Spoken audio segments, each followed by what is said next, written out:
Welcome to the channel, or welcome back to the channel. It's currently 11 with 11 minutes and we are here picking up 6 vehicles. Of course, the trailer is only a 4-car trailer. So what we're gonna go ahead and do is do a wedge, 2 wedge loads of 3 vehicles each one. He's gonna go ahead and back up the first vehicle. He always backs up the first vehicle actually to keep more weight on the trailer and less on his truck. After this, he's gonna load 2 more because like I said, he's gonna do a wedge. If you like what you're watching, please give it a thumbs up. And if you haven't already, please subscribe.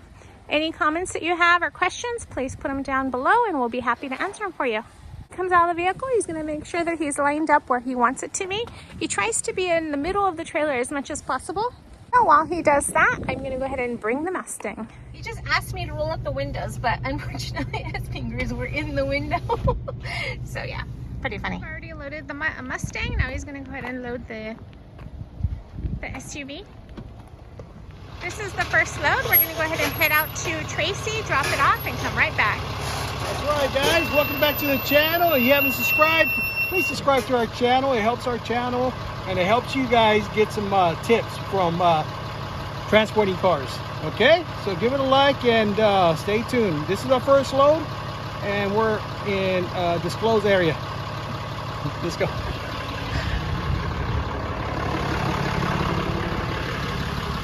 It's 12:24. We made it back to Odessa where we're going to go ahead and unload these 3. Unload these 3, park them right over there, go and pick up the other 3, come right back and check in all 6. Back at the location to pick up the last 3 vehicles.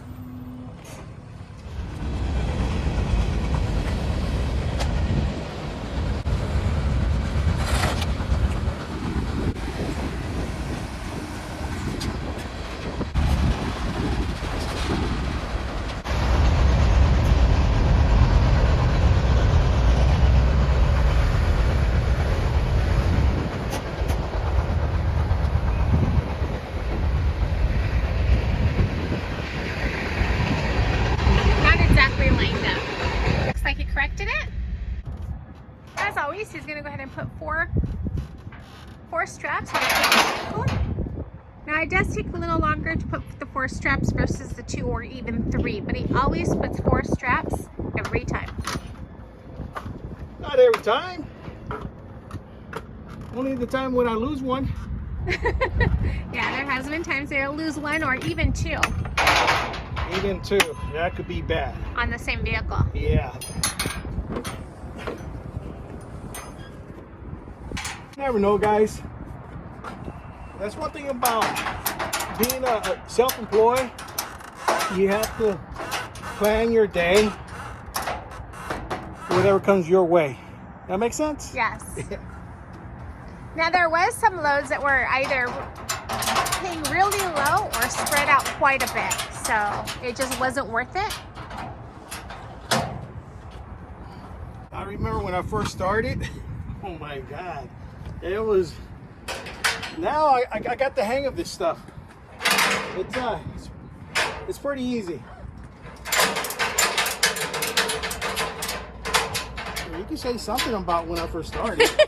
You know, I know you got lots of stuff to say, especially when I used to tell you, give me the straps. Yes. And if you watch that second, was it the first video, second video? The first. Oops, did I do that? The very first video, he would ask me for each strap. He would ask me for the ladder. He would ask me for everything. Car hauling is with like anything else. You have to get familiar with your equipment, get familiar with the straps. And once you do so, you'll get faster, more comfortable. Yeah, you get faster, but try to do it safe too. Don't forget about the safety. Yes, safety is important. Now there's quite a bit of an overhang here. This is a Chevy Malibu that he backed up. Then he has a Jeep Compass with quite a bit of room there. And back here he has a Chevy Equinox, also quite a bit of room. And it's completely on the trailer. And of course there was 6 vehicles today, but the trailer is only made for 4. So instead of doing 1 full load and then a second load with only 2, he decided to do wedge for both loads. Well, let me tell you why that car right there is always there. Can you explain to them? Which one? The second vehicle. No, why? Because when Kaufman designed these trailers, you see this tube right here, square tube? Yes. Okay. And you see the one over here? Okay, you can either go forward.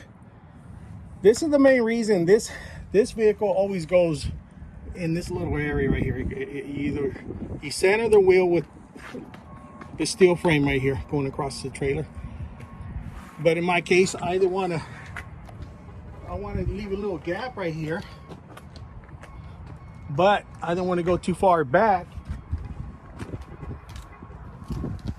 Because if I go too far back, this is going to be in my way. So I would have to put that wheel over here. I mean, this is a good spot right here. That's what I'm trying to. You gotta know your trailer. Get to know your trailer. Yes. And he's learned the hard way. He has put in the vehicle, and we'd have to move things around, move it forward, move it back. But now he's familiar with his trailer, so he knows exactly. This is what I'm talking about. This square tube and the one over there. Yeah. I could have went back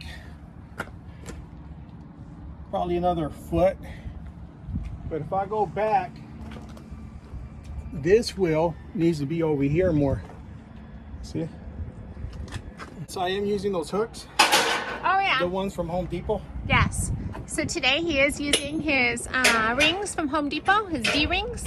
And you can tell there's 2 on that side and 2 on this side, and he's using the outer one. And he put those there because it gets a little more complicated. For instance, this vehicle, he obviously could strap it back here. But in the front, he would have to go, if he didn't have these rings, he'd have to go all the way over here to strap it over here, or move the vehicle forward.